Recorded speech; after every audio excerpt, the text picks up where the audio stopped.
Assalamualaikum friends, today I will discuss how to fix Telegram app not open problem Android.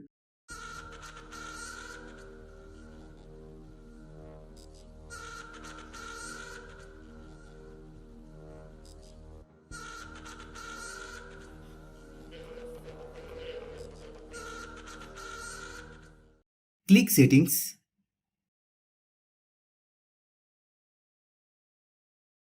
Click app management. Click app list. Click Telegram.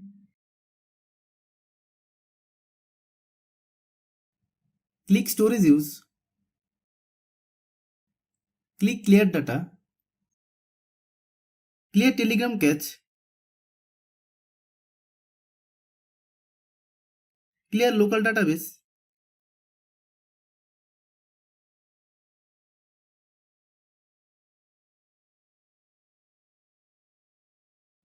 Click force stop.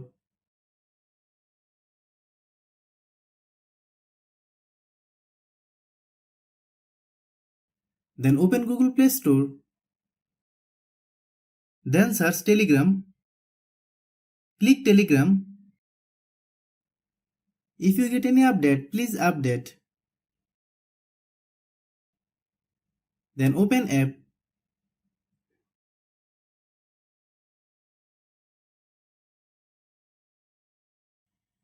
Thanks for watching.